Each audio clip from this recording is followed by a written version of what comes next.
마태복음 7장입니다. 1절부터 6절, 5절까지의 말씀 교독하는 방법으로 함께 읽겠습니다. 비판을 받지 아니하려거든 비판하지 말라.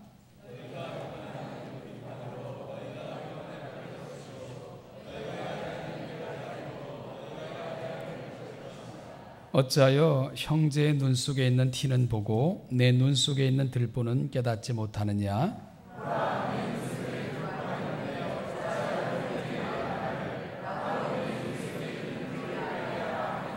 같이 읽죠. 외식하는 자여, 먼저 내 눈 속에서 들보를 빼어라. 그 후에야 밝히 보고 형제의 눈 속에서 티를 빼리라. 아멘. 왜 우리가 누군가를 비판하고 판단하지 말아야 되는가, 그 이유를 살피고 있습니다. 지난주에 그 첫 번째 이유를 살폈는데요. 혹시 기억나시나요? 왜 그래야 되는지? 일주일이 지났으니까 우리는 어느 누구로부터, 특별히 하나님으로부터 누구를 비난하고 비판할 권리를 받은 적이 없기 때문에 그렇습니다. 하나님은 우리에게 남을 비판하고 판단할 권리를 주신 것이 아니라 엄격하게 금하고 계신 것을 기억해야 됩니다. 따라서 우리가 누군가를 비난하고 비판하는 일로 인하여 쾌감을 느끼고 통쾌함을 느낀다면 나를 지배하는, 내가 섬기는 그분은 도대체 누구인가? 근원적 질문을 스스로에게 하셔야 됩니다. 그리고 심각하게 생각할 때 꼭 명심해야 하는 것은, 하나님은 결코 그것을 명하신 적도 허락하신 적도 없다는 사실입니다. 우리는 누구에게 속해 있습니까? 오늘은 우리가 누군가를 비난하고 비판하지 말아야 할 또 다른 이유를 우리가 설명해 보도록 하겠습니다. 먼저 우리가요 3절 4절, 오늘 읽은 본문 마태복음 7장 3절 4절 다시 한번 같이 읽겠습니다. 시작. 어찌하여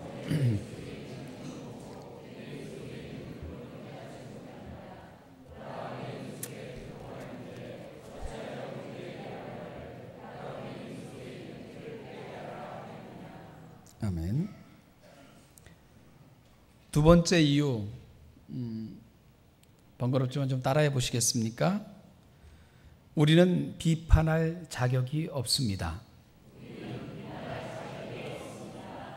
두 번째 이유입니다. 우리는 남을 비판할 자격이 없습니다. 감사합니다. 이렇게 충실하게 임해 주셔서.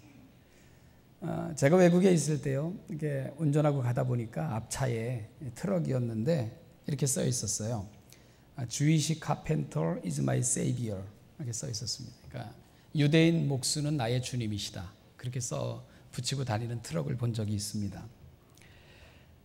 아시는 대로 예수님의 공생의 전 직업은 목수입니다. 아마 이 트럭을 몰고 다니셨던 분은 목수 일을 하시는 분이 아니었겠는가 생각을 해요. 그래서 내 직업은 주님과 같다. 그래서 Jewish carpenter is my savior. 주님, 유대인 목수가 내 주님이시다. 이렇게 써붙이지 않았나 생각을 합니다. 오늘 말씀은 바로 그 주님의 직업과 밀접한 관련 하에서 설명하고 계시다. 이렇게 설명해도 될 것 같습니다. 왜냐하면 본문에서 사용하시고 있는 티, 들보 같은 것들은 목수에게 아주 익숙한 그런 개념들이기 때문에 그렇습니다. 주님은 당신이 일상에서 아주 사용하셨던 흔한 것들, 주변에서 흔히 볼 수 있는 것들을 도구로 삼으셔서 오늘 하늘의 진리를 우리에게 선포하고 계신 것입니다. 티는 아주 작은 부스러기, 우리로 말하면 이제 그 목수들이 나무를 켜면 나오는 톱밥 같은 것을 오늘 본문에서 사용한 티라고 얘기할 수 있습니다.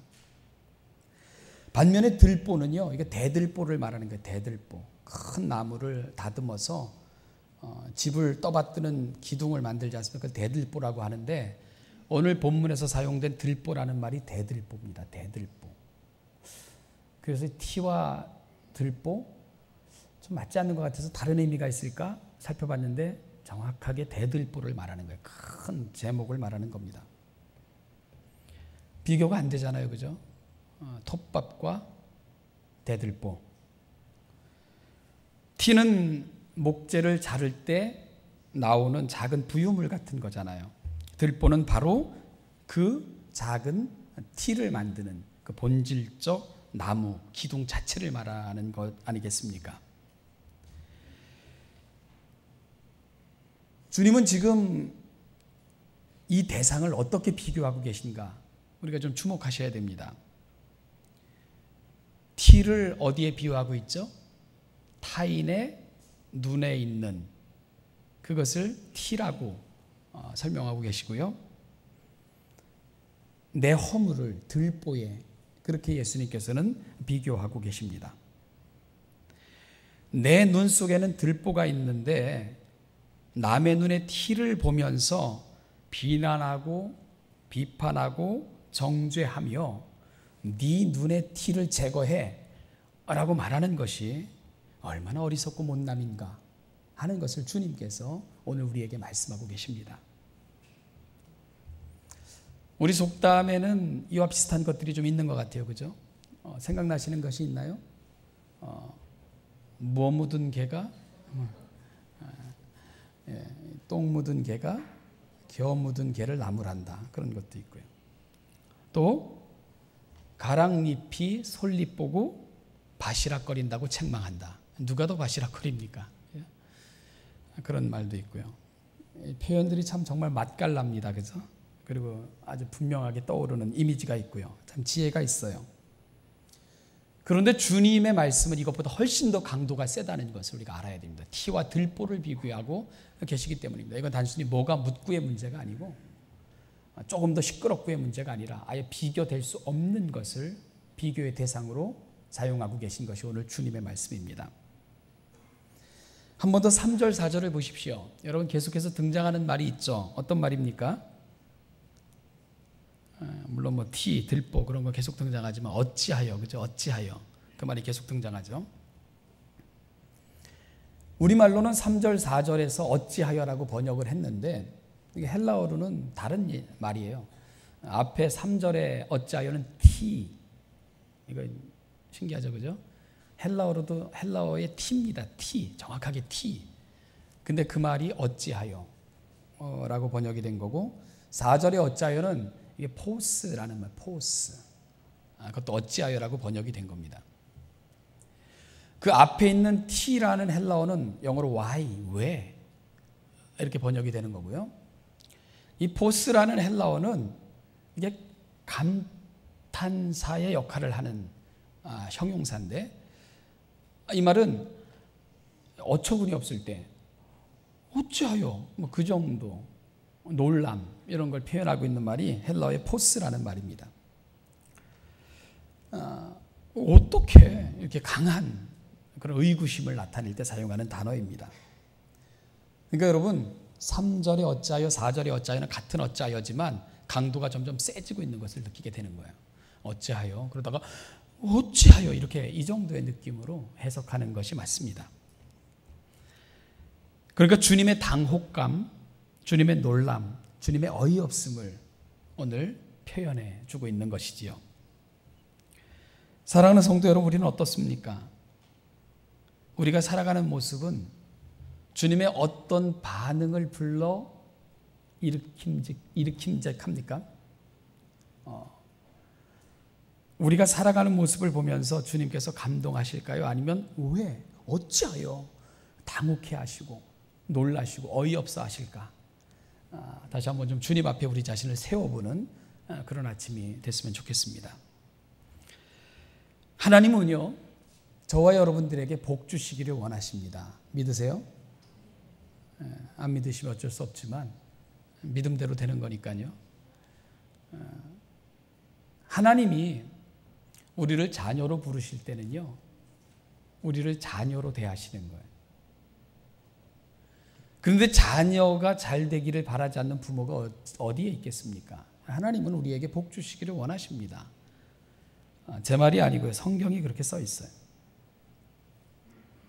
그래서 민수기 6장을 보면 하나님께서 대제사장이라는 특별한 직분을 이렇게 세우셨습니다. 그러면서 대제사장을 세우시면서 하나님께서 이렇게 말씀하셨어요. 민수기 6장 22절 27절을 보면 제가 읽을게요. 여호와께서 모세에게 말씀하여 이르시되 아론과 그의 아들들에게 말하여 이르기를 너희는 이스라엘 자손을 위하여 이렇게 축복하여 이르되 여호와는 내게 복을 주시고 너를 지키시기를 원하며, 하나님이 그렇게 원하세요. 여호와는 그의 얼굴을 내게 비치사 은혜 베푸시기를 원하며 여호와는 그 얼굴을 내게로 향하여 드사 평강 주시기를 원하노라 할지니라. 그게 하나님의 원하심이에요. 그들이 이같이 내 이름으로 이스라엘 자손에게 축복할지니 내가 그들에게 복을 주리라. 그렇게 말씀하셨습니다. 이게 하나님의 마음이에요. 그의 얼굴을 내게 비추시고 그 얼굴을 내게로 향하여 드시고 그렇게 지키시며 은혜 베푸시며 평강 주시기를 원하시는 하나님, 하나님은 그 마음을 저와 여러분들에게 펼쳐 보이셨습니다. 오늘 저의 소원 역시 바로 하나님께서 그렇게 여러분들을 대하여 주실 것을 기도합니다. 그리고 그런 복이 임하시기를 축원합니다. 그런데요, 여러분, 남을 비판하고 판단하고 정죄할 때 하나님이 우리를 향하여 그분의 얼굴을 드시겠습니까? 하나님께서 은혜의 빛을 우리에게 비춰주실 수 있겠습니까? 왜? 어찌하여? 왜 그러니?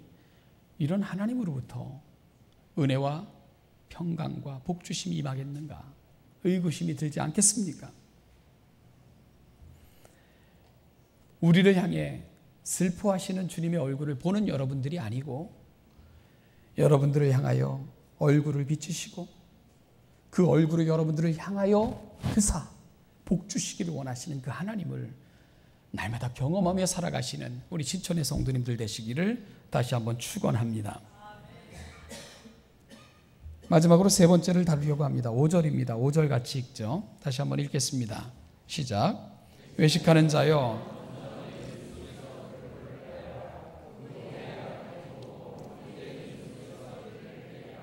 아멘. 그 후에야 밝히 보고 그랬습니다. 바르게 보고 그런 뜻이에요. 밝히 보고, 분명하게 보고, 틀리지 않게 보고 그런 뜻입니다. 자, 우리가 세 번째로 남을 판단하고 비판하지 말아야 될 이유 따라해 보시죠. 우리는 비판할 시간이 없습니다. 그래요. 우린 비판할 시간이 없어요. 얼마나 사시려고 그렇게 사시겠습니까? 도대체 얼마나 살고 싶어서 그렇게 살겠어요? 여러분, 나를 살피기에도 난 시간이 없어요. 나를 고쳐내기에도 우리 시간이 부족한 사람들이에요. 남을 사랑하기에도 시간이 부족한 게 우리인데 미워하고 원망하고 비판하고 판단하고 이런 데 쓸 시간이 우리에게는 없어요. 여러분, 그럴 시간이 없습니다.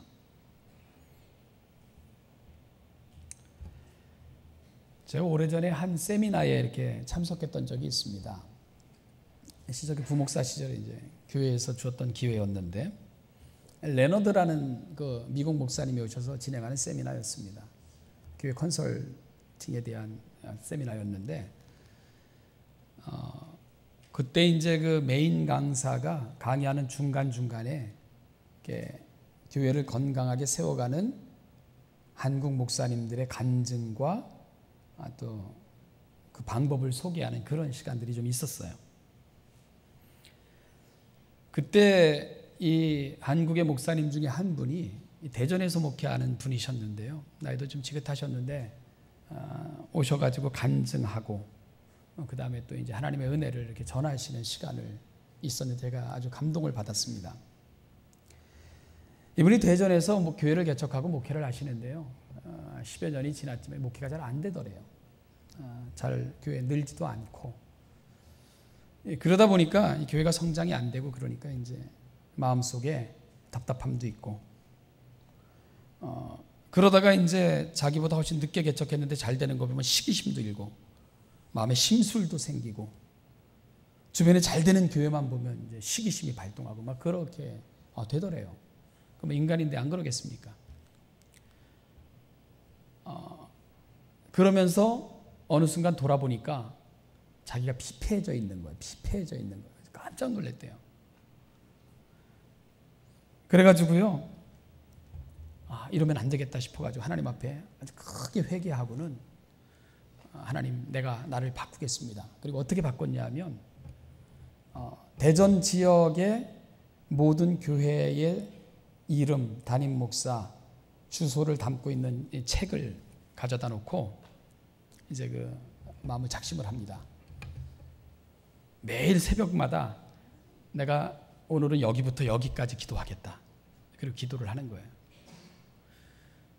뭐 그 중에는 아는 교회도 있을 것이고 아는 목사님도 있을 것이고 대부분 모르죠. 그럼 뭐 교회가 얼마나 많겠습니까? 그런데 이제 기도할 때, 하나님, 어느 지역에 이런 교회가 있는데 교회 잘 모르고요, 목회하는 목사도 난 모릅니다. 그런데 하나님께서 필요해서 이 지역에 세우신 교회인 줄 믿으니까 하나님 건강하게 하시고 성장하게 하시고 하나님의 역사를 잘 감당하는 그런 교회가 되게 하여 주십시오. 그렇게 기도했대요. 알지도 못하는 교회, 모르는 목사님 이름을 불러가면서 오늘은 1페이지부터 3페이지, 내일은 4페이지부터 5페이지, 그렇게 계속 기도를 했답니다. 생뚱맞은 기도를 한 거죠. 그죠? 그런데요, 그 기도를 하는 중에 아주 놀라운 것을 몇 가지 경험을 하게 됩니다. 첫째는 뭐냐면 바뀌는 내 자신을 보게 된 거예요. 드디어 평강이 오고 기쁨이 임하고 불평하고 원망하고 시기하며 살던 삶에서 조금 넉넉해지고 긍휼히 여기는 마음이 생겨나고 누군가를 이해하려고 하는 마음이 생겨나는 것을 경험하게 됐습니다. 안 그러겠어요? 모르는 교회, 모르는 사람, 그 교회를 위해까지 기도하는데 여러분, 내가 알고 옆에 있는 사람들을 위해 기도 안 하게 되겠습니까? 내가 바뀌더래요. 그게 최고의 축복이었다. 두 번째는 하나님이 위로부터 공급하시는 은혜가 있었다. 그래서 하나님께서 여러 가지 방법으로 도우심을 통해서 교회가 성장했고, 그리고 하나님께서 교회당을 새로 짓게 하셨고, 그래서 그 당시에 그때 고백이 그랬어요. 대전에서 손가락 안에 드는 훌륭한 교회를 하나님께서 허락하셨다. 뭐 그런 고백을 한 것을 기억을 합니다. 결론은 내가 변하니까 하나님께서 복을 주시더라. 그거였어요. 내가 변하니까. 아주 도전이 되는 간증이었는데요. 주님은 오늘 우리에게 이렇게 도전하십니다. 먼저 내 눈 속에 들보를 빼라. 여러분, 우리의 작은 세계관 속에 들보가 가로막혀 있는 거, 뭐가 보이겠어요? 안 보이는 거죠. 그러니까 늘 내 속에 갇혀서 보는 거예요. 들보가 가로막고 있으니까. 그리고 난 후에야 이런 자격이 주어진다고 말씀하시는 거예요. 그 후에야 밝히 보고, 그때야 제대로 보고, 그때야 제대로 인식하고 형제의 눈 속에서 티를 뺄 수 있으리라. 그런 얘기입니다. 굉장히 중요한 말씀입니다. 과거에 제가 이렇게 차를 몰고요, 제 아내와 함께 이렇게 그 남산 터널을 지나갔던 적이 있습니다. 오래전 얘기인데요. 근데 터널이 너무 어두운 거예요. 사고의 위험을 느낄 정도로 어두웠어요. 불평이 절로 막 나왔죠. 야, 도대체 서울시는 뭘 하고 통행료까지 받아가면서 이게 뭐 하는 짓이야. 이게 사고의 위험을. 그러면서 아주 투덜거리면서 이렇게 한심하다는 식으로 터널을 지났습니다. 근데 보니까 이 세상에 제가 선글라스를 끼고 있었대요. 선글라스를 끼고 터널을 지나가니 그 밝을 리가 있겠어요? 요즘도 이렇게 선글라스 끼고 햇빛이 뜨거울 때 터널을 지나면 그때 생각이 나가지고 얼굴이 붉어져요. 지금도 붉어져요. 아주 지금도 창피합니다. 선글라스를 벗으니까 제대로 보이더라고요. 근데 내 눈에 선글라스를 낀 채 어둡다, 이렇게 하면 되겠는가? 도대체 뭐 하는 거야? 통행료는 왜 받아? 불평만 했던 거죠. 문제는 터널도 아니었고요. 서울시도 아니었어요. 제가 문제였죠. 선글라스를 끼고 그걸 봤으니 그렇게밖에 볼 수 없었던 것입니다. 여러분, 그럼 밝히 제대로 보기 위해선, 제대로 인식하기 위해선 뭐만 하면 되는 겁니까? 내 눈에 선글라스만 벗으면 되는 거예요. 내가 바뀌면 되는 거였어요. 내 자신이 분명히 보기 위해 내 자신을 덜어놓으면 됐던 것을 그러고 있었던 거죠.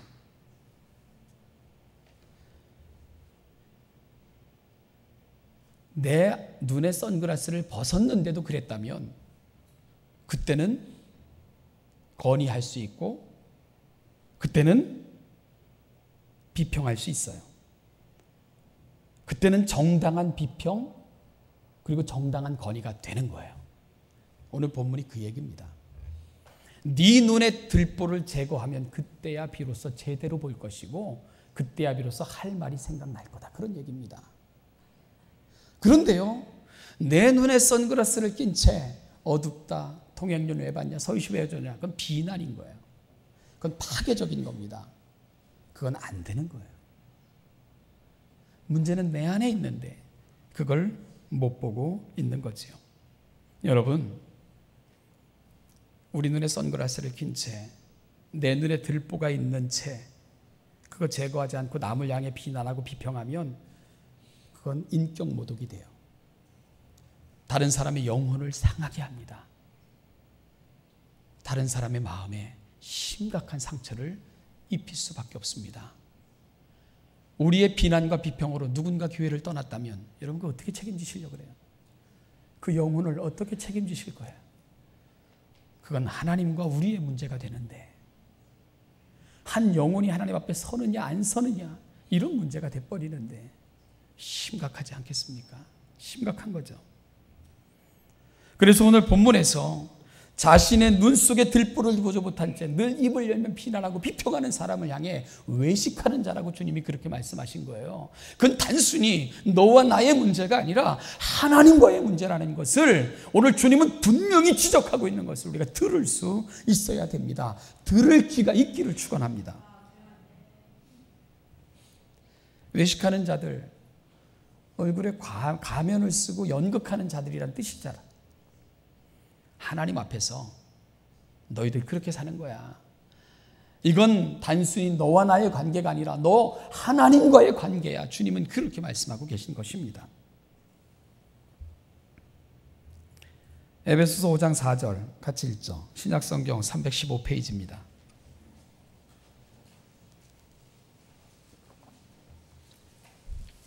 에베소서 5장 4절. 네, 찾으셨으면요, 우리 한 목소리로 같이 읽겠습니다. 시작. 누추함과 어리석은 말이나 희롱의 말이 마땅치 아니하니 오히려 감사하는 말을 하라. 그 대신, 오히려 그 대신. 오늘 본문에 보면 마땅치 않다, 합당하지 않다는 거예요. 너의 신분과 상태에 부합하지 않는다, 그런 얘기예요. 에베소서 5장은 누구를 위한 권면인 줄 아세요? 안 믿는 자들을 위한 권면이 아닙니다. 그리스도 예수의 피값으로 구속함을 받은 하나님의 자녀라 이야기하는 사람들에게 주시는 권면입니다. 여러분, 구원받은 자가 어떻게 살아야 되는가? 언어에 대한 부분이 굉장히 많이 나와요. 에베소서 4장, 5장, 6장을 보면 특별히 입을 사용할 때 조심할 것을 많이 권면하고 있습니다. 오늘 본문 특별히 에베소서 5장 4절, 우리의 입을 통해서 드나드는 언어에 대한 어떤 권면을 하고 있습니까? 여러분, 누추함과 어리석은 말이나 희롱의 말은 어떻다고요? 마땅치 않다. 사랑하는 자녀들아, 내 사랑하는 자녀들아, 합당치 않아. 하나님 그렇게 말씀하고 계신 거예요. 누추한 말, 어떤 말인 줄 아세요? 음란하고 부도덕한 말들이에요. 말들. 어리석은 말, 지혜 없는 자의 말과 같이 상대방을 충동하게 만드는 말들, 화나게 만드는 말, 분노케 만드는 말들을 어리석은 말이라고 얘기하고요. 희롱의 말들, 상스러운 말, 천한 말을 말해요. 상스러운 말들, 천한 말들. 이런 것들은 어떻지 않다고요? 어떻다고요? 합당치 않아요. 합당치 않다. 그러면 그리스도 예수의 핏값으로 구속함을 받아 하나님의 보좌 앞에서 그분을 바라보며 장차 영원히 그분과 더불어 살 사람들의 합당한 말은 뭡니까? 감사의 말이라는, 감사의 말. 그게 합당한 말이라는 겁니다. 말을 바꾸라는 것입니다. 누군가를 대할 때 마땅한 말이 있고 합당치 않은 말이 있다는 것을 사도 바울은 말합니다. 결국 우리가 입을 통해서 하는 말들, 그건 어찌 보면 여러분의 신분을 말해주는 것일 거예요. 누구에게 속해 있는가를 보여주는 잣대입니다. 말을 하면 사람을 분노케 하고 함부로 인격을 향해서 모독하고 누추하고 어리석은 말을 하는 사람들, 하나님이 합당하게 보지 않아요. 하나님 앞에 마땅하지 않은 사람들입니다. 삼가해야 될 말이 있고요, 연습해야 될 말이 있는 거예요. 제가 강의하기 위해서 신학교 올라갔더니, 그래서 우리 그 대학원에서 이렇게 한 주에 이렇게 한 마디씩 서로에게 이런 말을 해줍시다. 이렇게 표를 이렇게 붙여놨더라고요. 매주 다르던데 지난주는 뭐 God bless you, 이게 서로가 만날 때마다 해주는 말. 뭐 어떤 때는 감사합니다. 어떤 때는 축복합니다. 이렇게 그 한 주에 원우들을 이렇게 서로 만날 때마다 이렇게 인사합시다. 그게 참 저는 부끄러웠어요. 왜냐하면 그게 다니는 사람들이 유치원도 아닌데, 그잖아요. 뭐 20대, 30대, 40대, 50대, 60대까지 다니는 학교에서 그걸 써붙이고, 학교가 뭐라는 게 아니라 우리나라 수준이 그러니까 그런 것까지 써붙여서라도 어떻게 좀 해보, 이런 생각이 들었습니다. 우리 교회도 좀 써붙이면 어떨까 싶은 생각도 듭니다. 여러분, 하루를 시작하고요, 이곳을 드나들면서 서로를 만날 때 어떤 말들이 나요? 감사합니다. 만나서 너무 행복합니다. 축복합니다. 이런 말들 하세요? 끼리끼리 모여가지고 다른 사람 씹고 누추한 말들, 뭐 이런 말들 우리 속에서 계속 드나들고 있다면 하나님이 그 모임 가운데 거하시겠습니까? 민망하셔서도 못 가시죠. 하나님을 민망하게 하는 그런 자녀들이면 안 되지 않겠는가, 이런 생각을 합니다. 자녀다움은 연습해야 됩니다, 여러분. 그리고 작은 언어의 습관부터 이런 것들이 연습되어졌으면 좋겠습니다. 그래서 오늘 좀 연습을 하려고 해요. 선언했으면 좋겠습니다. 제가 무례한 부탁을 하겠습니다. 저를 따라해 주시기 바랍니다. 이거는 설교자가 시키는 게 아니라 우리 신천교회가 말씀을 붙들고 다짐하는 겁니다. 한 주간은 이렇게 살겠습니다. 남은 인생 이렇게 살겠습니다. 따라해 주실 거죠? 네. 시작할게요. 나는 누군가를 비난하고 정죄할 권리가 없습니다. 나는 누군가를 비난하고 정죄할 자격이 없습니다. 나는 누군가를 비난하고 정죄할 시간이 없습니다. 아멘. 번거로움을 참고요. 잘 따라해 주셔서 감사합니다. 이와 한 번만 더 하죠. 비난 대신 기도하는 성도가 되겠습니다. 남을 비난하는 일보다는 나를 살피는 일에 시간을 쓰겠습니다. 외식하는 자가 아니라 마땅히 해야 할 말을 연습하며 살겠습니다. 아멘. 이런 멋진 공동체, 하나님께서 우리의 모임 가운데 거하시기를 즐겨하시고 우리의 대화를 듣기를 좋아하시고 우리를 향하여 얼굴빛을 비추사 우리를 향하여 얼굴을 드사 흐뭇한 미소로 바라보시고 그래서 복을 주시고, 이런 공동체, 우리 신천의 공동체 되기를 주님의 이름으로 축복합니다. 우리를 위해 하늘 보자 버리시고 이 땅에 오셔서 물과 피를 완전히 쏟으시면서 우리의 구원자여 교회의 머리가 되어주신 우리 주 예수 그리스도의 은혜와 만세전부터 계획하셨던 그 사랑을 아들을 내어주시면서까지 확증하셨던 우리 아버지 하나님의 은총과 오늘도 그 은혜 받은 자임을 확인시켜 주시며 우리 가운데 인치심으로 도우시는 성령님의 은혜가 오늘 또다시 그 자녀답게, 그 자녀다움으로 마땅한 것들을 말하고 행하며 살기를 다짐하며 이 자리에 있는 우리 신천의 모든 성도들, 그들이 앞으로 살아가야 될 삶, 그들이 만나는 사람들, 그들의 가정 위에 이제부터 영원까지, 그 영원까지 함께 하시기를 축원하옵나이다. 아멘.